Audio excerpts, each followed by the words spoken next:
आज की कहानी है राहुल नाम के एक ट्रक ड्राइवर की, जो एक भयानक रात असम के राष्ट्रीय राजमार्ग पर फंस जाता है। सड़क के किनारे खड़ा एक काला ट्रक और उसमें से निकलता हुआ काला धुआं।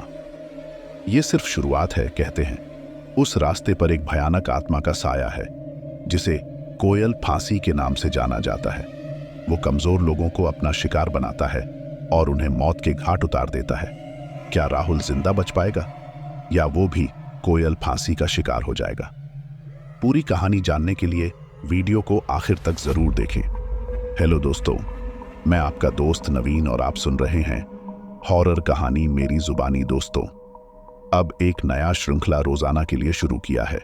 श्रृंखला यह है कि कहानी को सुनने के बाद आपको कहानी अच्छी लगे तो आप कमेंट करके ये बताना कि आप किस जगह से कहानी सुन रहे हो और आपका नाम क्या है। इसके बाद अगली वीडियो में मैं आपका नाम जरूर लूंगा। कमेंट करना ना भूलें और YouTube चैनल को भी सब्सक्राइब करें। यह छोटा सा सहयोग मेरे लिए बहुत महत्वपूर्ण है। चलिए शुरू करते हैं आज की हमारी कहानी। राहुल एक युवा ट्रक ड्राइवर असम की चाय के बागानों से चंदन की लकड़ी का सामान लेकर राष्ट्रीय राजमार्ग 37 पर चल रहा था। रात काले आसमान में तारे टिमटिमा रहे थे और चांद की धुंधली रोशनी सड़क पर पड़ी थी। राहुल को यह रास्ता अच्छी तरह पता था।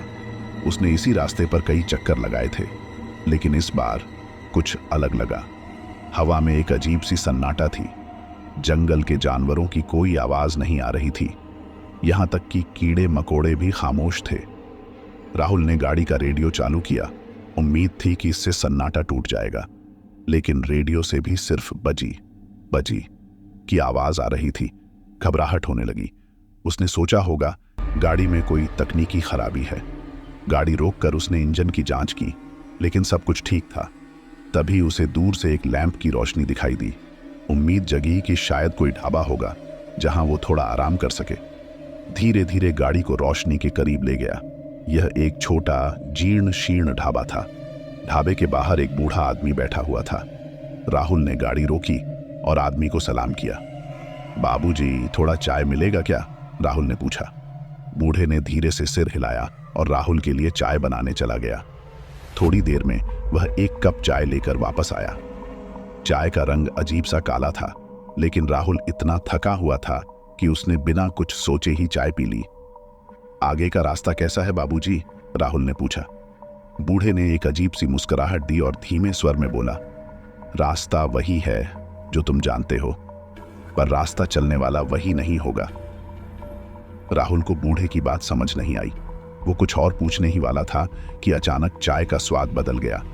मीठी चाय कड़वी हो गई और उसके गले में जलन होने लगी। उसने घबराकर थूक दिया। तभी उसे लगा कि उसके आसपास का माहौल बदल रहा है। ढाबा गायब हो गया और वो फिर से सुनसान सड़क पर था। अचानक ट्रक के अगले पहियों के नीचे से एक जोर का धमाका हुआ। ट्रक रुक गया। राहुल बाहर निकला और टॉर्च जलाकर नीचे देखा।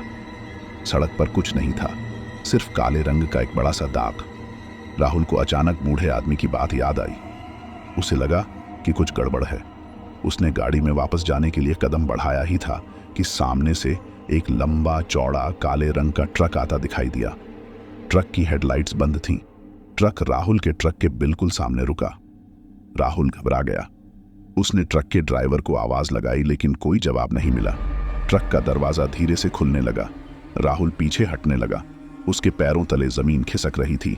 ट्रक के दरवाजे से एक काला कोहरा निकला और राहुल की तरफ आया। कोहरे के अंदर से दो लाल आंखें चमक रही थीं। राहुल चीख उठा, लेकिन उसकी आवाज गले में ही अटक गई। काला कोहरा उसे घेरने लगा। उसकी सांसें तेज हो गईं। अचानक उसके दिमाग में बचपन की एक कहानी कौंध गई। असम के जंगलों में रहने वाले एक भयानक जीव के बारे में, जिसे कोयल फांसी कहा जाता था। कोहरे के अंदर से एक भयानक गंध आने लगी, सड़ने वाले मांस की सी। राहुल ने आंखें मूंद लीं और अपने ईश्वर को पुकारा। तभी अचानक कोहरा गायब हो गया।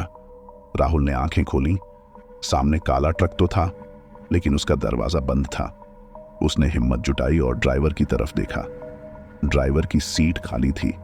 ट्रक के अंदर से अजीब सी आवाजें आ रही थीं, हड्डियों के टूटने और किसी के चीखने जैसी। राहुल कांप उठा। उसने फैसला किया कि वहां से भागना ही सबसे अच्छा रास्ता है। वह तेजी से अपने ट्रक में वापस गया और इंजन स्टार्ट किया। गियर लगाते ही उसने पीछे देखा, काला ट्रक भी स्टार्ट हो चुका था। राहुल ने एक्सीलरेटर दबाया और अपनी गाड़ी को आगे बढ़ाया, लेकिन पीछे का ट्रक भी उसी रफ्तार से उसके पीछे आ रहा था। राहुल घंटों भागता रहा। उसे समझ नहीं आ रहा था कि वह कहाँ जा रहा है। राष्ट्रीय राजमार्ग पर कोई दूसरा वाहन नहीं था, सिर्फ वह और पीछे का भयानक ट्रक। रात धीरे धीरे ढलने लगी और सूरज पूर्व दिशा में निकलने लगा। कुछ देर बाद राहुल ने सड़क के किनारे एक छोटा सा गांव देखा। उम्मीद की किरण उसके चेहरे पर दौड़ गई। गाड़ी को तेज करते हुए वह गांव की तरफ मुड़ा, शायद वहां के लोग उसकी मदद कर सकें। गांव के पास पहुंचते ही राहुल ने देखा कि सारा गांव खामोश है। घरों के दरवाजे बंद थे और सड़कों पर कोई नहीं दिख रहा था। गांव के बीचों बीच एक मंदिर था। राहुल ने सोचा कि शायद मंदिर में कोई पुजारी होगा जो उसकी मदद कर सकता है। वह ट्रक से बाहर निकला और मंदिर की तरफ गया। मंदिर का दरवाजा खुला हुआ था। राहुल अंदर गया और जोर से पुकारा, है कोई? लेकिन कोई जवाब नहीं मिला। मंदिर के अंदर एक अजीब सी शांति थी। मूर्तियों के सामने दीप जल रहे थे, लेकिन उनकी रोशनी कमजोर थी। राहुल को मंदिर के अंदर एक अजीब सी खींच आ रही थी। वह धीरे धीरे मंदिर के गर्भगृह की तरफ गया। गर्भगृह के अंदर एक शिवलिंग था जिस पर बेलपत्र और फूल चढ़े हुए थे, लेकिन राहुल को कुछ अजीब लगा। शिवलिंग के सामने रखा हुआ दूध का प्रसाद काला पड़ चुका था। तभी उसे गर्भगृह के कोने में कुछ हलचल सुनाई दी। वह धीरे धीरे कोने की तरफ गया। कोने में एक बूढ़ा पुजारी बैठा हुआ था। राहुल उसके पास गया और मदद की गुहार लगाई। पुजारी ने धीरे से आंखें खोली। उनकी पुतलियां सफेद थीं। बेटा, तुम्हें कोयल फांसी ने अपना शिकार बना लिया है, पुजारी ने धीमी आवाज में कहा। अब तुम्हें बचाना बहुत मुश्किल है। राहुल घबरा गया। उसने पुजारी से पूछा, बाबा, मुझे बचाने का कोई रास्ता है क्या? पुजारी ने एक लंबी सांस ली और कहा, एक रास्ता है, लेकिन बहुत खतरनाक है। कोयल फांसी को तभी रोका जा सकता है अगर तुम उसे असली शिकार दिखाओ। राहुल ने सोचा, असली शिकार? मेरा मतलब? पुजारी ने कहा, कोयल फांसी कमजोर लोगों को अपना शिकार बनाता है। उसे किसी ऐसे इंसान की तलाश होती है जो डर से कांप रहा हो। तुम्हें किसी और को डराना होगा ताकि कोयल फांसी उसका पीछा करे। राहुल को पुजारी की बात समझ में आ गई, लेकिन वह किसी और को डराने के बारे में सोचकर ही कांप उठा। कोई और रास्ता नहीं है बाबा? राहुल ने विनती भरी आवाज में पूछा। पुजारी ने सिर हिला दिया। नहीं बेटा, तुम्हारे पास ज्यादा समय नहीं बचा है। राहुल ने मंदिर से बाहर निकलकर अपने ट्रक की तरफ देखा। काला ट्रक अभी भी सड़क पर खड़ा था। राहुल जानता था कि उसे कुछ करना होगा। उसने हिम्मत जुटाई और गांव के बाहर जाने का फैसला किया। शायद रास्ते में उसे कोई ऐसा शख्स मिल जाए जिसे वह डरा सके। वह ट्रक स्टार्ट करके गांव से बाहर निकला। सूरज अब काफी ऊपर आ चुका था और तेज धूप सड़क पर पड़ रही थी।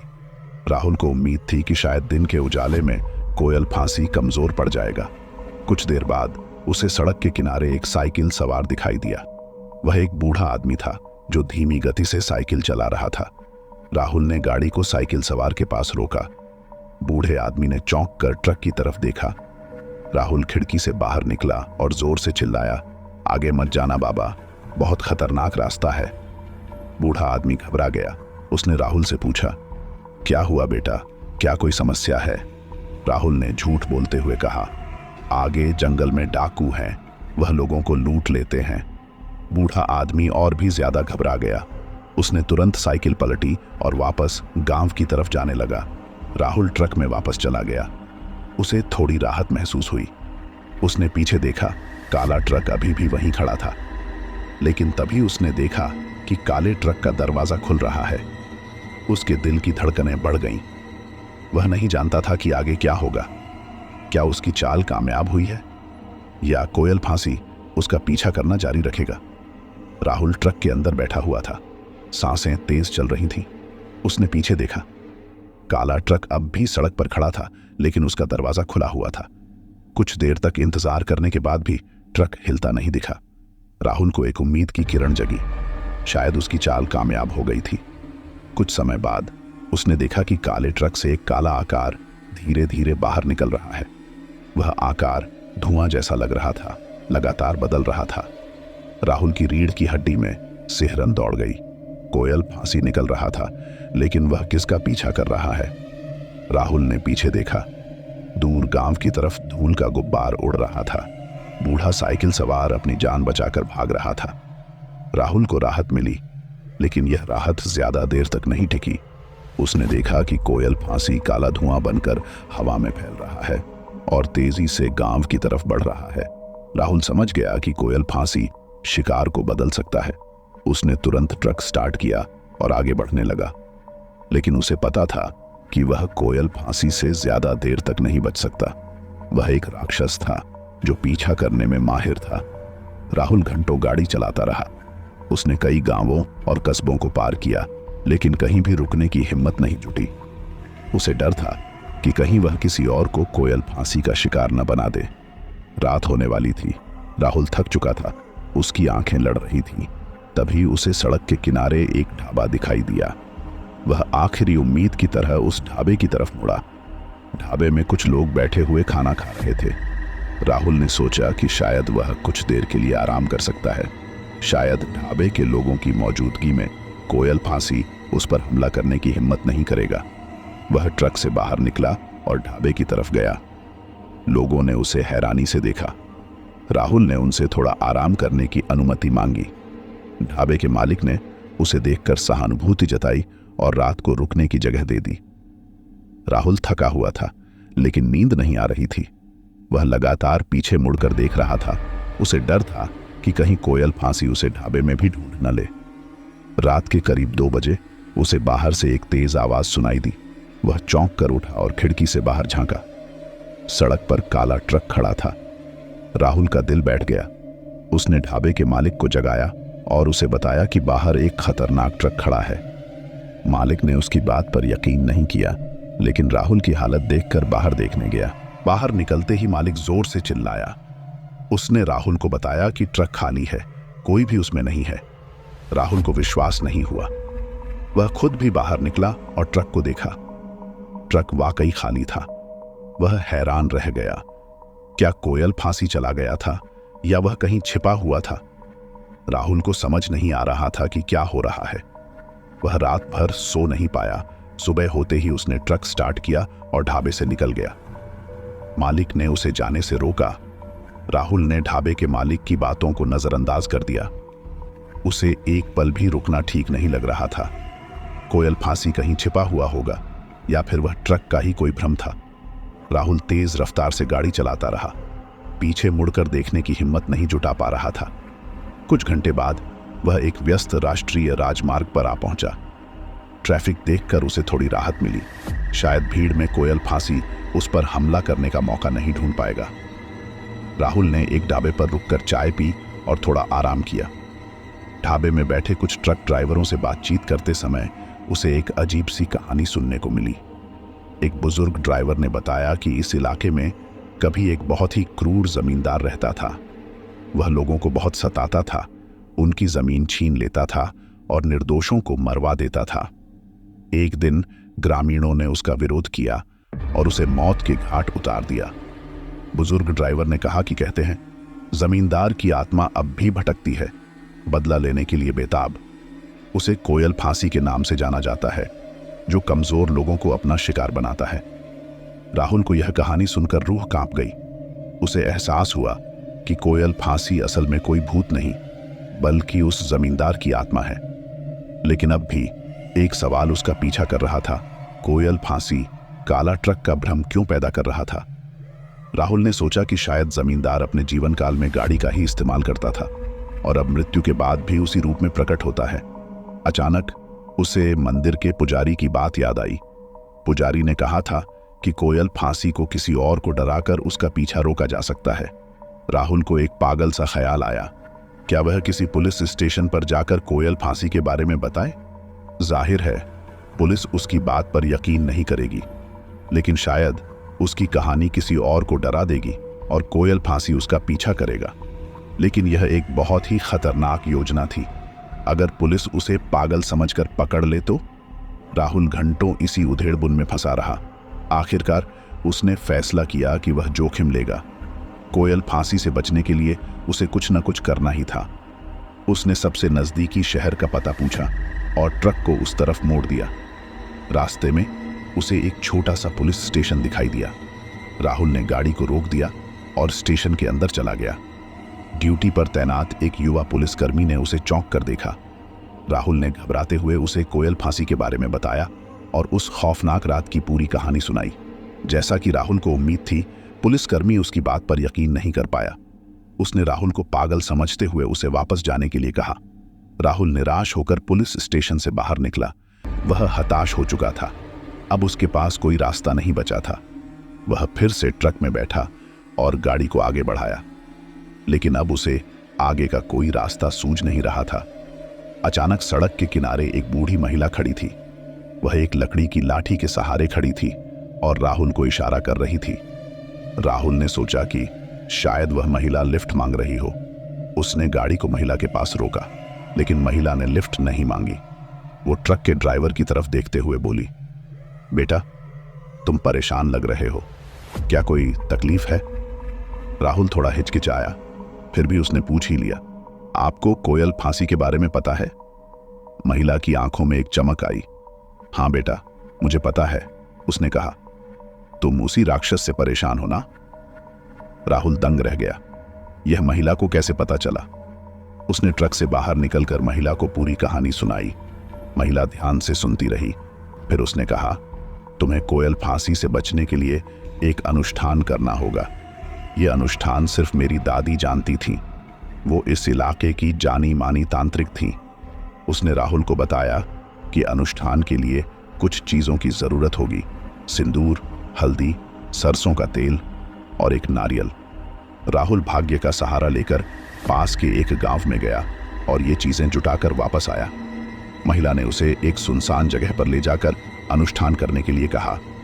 राहुल ने उसके निर्देशों का पालन करते हुए एक छोटी सी वेदी बनाई और उस पर पूजन सामग्री रखी। महिला ने राहुल को मंत्र जप करने के लिए कहा। राहुल पहले तो हिचकिचाया, पर फिर उसने मन ही मन सोचा कि उसे कुछ न कुछ करना ही होगा। कुछ देर मंत्र जप करने के बाद हवा में एक अजीब सी हलचल होने लगी।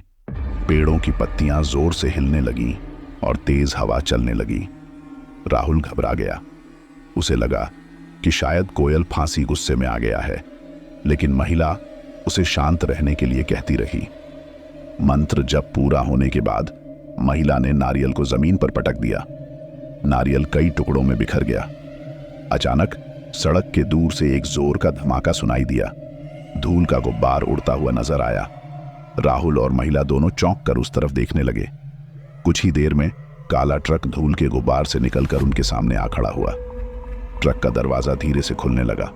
राहुल की सांसें थम गईं, लेकिन इस बार कुछ अलग था।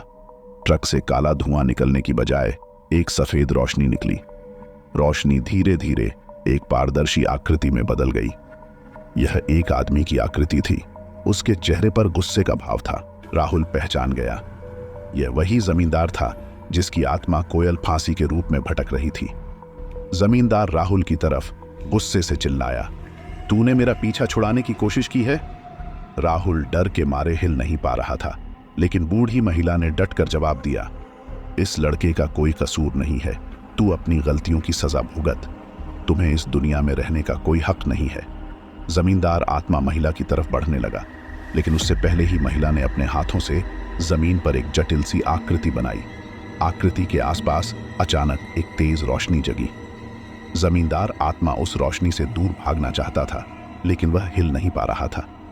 रोशनी तेज होती गई और जमींदार की चीखें सुनाई देने लगी। धीरे धीरे रोशनी कम होने लगी और उसके साथ ही जमींदार की आकृति भी गायब हो गई। राहुल दंग रह गया। उसने महिला की तरफ देखा। महिला थककर जमीन पर बैठ गई थी। उसके चेहरे पर थकावट के साथ साथ संतोष का भाव भी था। वह अब शांत हो गया है, महिला ने धीमी आवाज में कहा। उसे मोक्ष मिल गया है। राहुल महिला के पास गया और उसने उसका धन्यवाद किया। वह महिला के सामने सिर झुकाकर उसका आभार जताना चाहता था, लेकिन महिला गायब हो चुकी थी। राहुल हैरान रह गया। क्या यह भी कोई भ्रम था? उसने ट्रक की तरफ देखा। काला ट्रक भी गायब हो चुका था। धीरे धीरे राहुल को समझ आने लगा, जमींदार की आत्मा को शांति मिल गई थी और अब कोयल फांसी का खतरा टल चुका था। राहुल को राहत का एक गहरा सांस आया। उसने एक बार फिर से बूढ़ी महिला के गायब होने की जगह की तरफ देखा और फिर अपने ट्रक की तरफ गया। उसे अब भी विश्वास नहीं हो रहा था कि वह जिंदा बच गया है। राहुल ने इंजन स्टार्ट किया और ट्रक को आगे बढ़ाया। सूर्य अब क्षितिज पर डूब रहा था और आकाश लाल रंग का हो चुका था। राहुल जानता था कि उसके साथ जो कुछ भी हुआ है उसे शायद ही कोई यकीन करेगा, लेकिन उसके लिए यह अनुभव एक सबक बन गया था। उसने मन ही मन फैसला किया कि वह अब कभी भी गलत रास्ते पर नहीं चलेगा और हमेशा ईमानदारी से जिंदगी जिएगा। हफ्तों बीत चुके थे, लेकिन राहुल को अभी भी असम की उस भयानक रात के खौफनाक सपने आते थे। कोयल फांसी का काला धुआं, जमींदार की गुस्से से भरी आत्मा और बूढ़ी महिला का अचानक प्रकट होना और गायब होना, ये सब चीजें उसे लगातार परेशान करती रहीं। लेकिन एक बदलाव भी आया था। राहुल पहले से ज्यादा सतर्क और संयमित हो गया था। ट्रक चलाते समय वह पहले से ज्यादा ध्यान देता था, हर रास्ते से जाने से कतराता था और रात में सफर करने से बचता था। एक दिन राहुल अपने ट्रक को चलाते हुए उसी राष्ट्रीय राजमार्ग पर था जहां से उसकी कोयल फांसी से मुठभेड़ शुरू हुई थी। उस इलाके को पार करते हुए उसे एक अजीब सी बेचैनी महसूस हो रही थी, लेकिन कुछ भी नहीं हुआ। सड़क खाली थी, मौसम सुहाना था और आसपास का माहौल शांत था। धीरे धीरे राहुल को उस दिन के खौफ से राहत मिलती जा रही थी। शाम ढलने से पहले राहुल ने एक चाय के ढाबे पर रुकने का फैसला किया। ढाबे में बैठते ही उसने देखा कि कुछ ट्रक ड्राइवर आपस में बातचीत कर रहे हैं। उनकी बातचीत सुनकर राहुल को हैरानी हुई। वे असम के जंगलों में एक बूढ़ी तांत्रिक के अचानक गायब होने की कहानी बता रहे थे। कथित तौर पर एक रात वह अचानक से हवा में गायब हो गई थी। राहुल का दिल जोर से धड़कने लगा। क्या यह वही बूढ़ी महिला थी जिसने उसे कोयल फांसी से बचाया था? क्या वह कोई तांत्रिक नहीं थी, बल्कि कोई देवी या आत्मा थी? राहुल ने उन ट्रक ड्राइवरों को कुछ नहीं बताया। वह जानता था कि वे उस पर विश्वास नहीं करेंगे, लेकिन उसके मन में अब एक नया सवाल उठ खड़ा हुआ। क्या बूढ़ी महिला वाकई भगवान या किसी दैवीय शक्ति द्वारा भेजी गई थी? राहुल ने सोचा कि शायद कभी भी इसका जवाब न मिल पाए, लेकिन एक बात तय थी, कोयल फांसी का खतरा टल चुका था और वह अब शांति से जिंदगी जी सकता था। उसने एक कप चाय पी और फिर ट्रक स्टार्ट किया। रात होने से पहले ही वह अगले शहर पहुंचना चाहता था। रास्ते में सूरज डूब रहा था और आकाश लाल, नारंगी और बैंगनी रंगों से रंगा हुआ था। राहुल ने सोचा कि शायद जिंदगी में कभी कभी अंधेरे के बाद ही उजाला आता है। उसे खुशी हुई कि वह अंधेरे द्वार से निकल चुका है और अब उसके सामने एक नया सवेरा लौट रहा है। दोस्तों, यह थी आज की कहानी। इसके बाद दोस्तों हम वापस श्रृंखला शुरू करेंगे जो मैंने कल आपसे कहा था। साथ ही जिन लोगों ने कल की कहानी सुनने के बाद कमेंट करते हुए अपना नाम और जगह बताया था, अब उन लोगों का नाम लेता हूं। पहला नाम है यूएई शारजाह से सुल्तान। अगला नाम है असम से हगरामा। अगला नाम है पुणे महाराष्ट्र से प्रीतम परदेशी और आशा परदेशी। अगला नाम है दिल्ली से राम कुमार। अगला नाम है असम से नाजिम अख्तर। अगला नाम है मुंबई से समीर भाई। अगला नाम है कोलकाता से मिथुन दास। अगला नाम है असम से रंजीत सिंह। अगला नाम है असम गुवाहाटी से अनामिका गोस्वामी। अगला नाम है बीकानेर राजस्थान से मनोज कुमार चौधरी और कविता चौधरी। अगला नाम है पुरुलिया से आनंद। अगला नाम है यूएई से सुरेश कुमार। अगला नाम है दिल्ली मोती बाग से खुशी सिंह। अगला नाम है रांची झारखंड से जूही करान। अगला नाम है दिल्ली से कुणाल। अगला नाम है लुधियाना पंजाब से सुमीर शर्मा। अगला नाम है लुधियाना से सुनील कुमार। अगला नाम है सूरीनाम से रज। अगला नाम है बारपेटा असम से रंजित बैश्या। अगला नाम है मध्य प्रदेश से डी सिकदार। अगला नाम है यूपी से स्नेहा मलिक। अगला नाम है पाकिस्तान पेशावर से हाया खान। धन्यवाद दोस्तों, मिलते हैं अगली वीडियो में।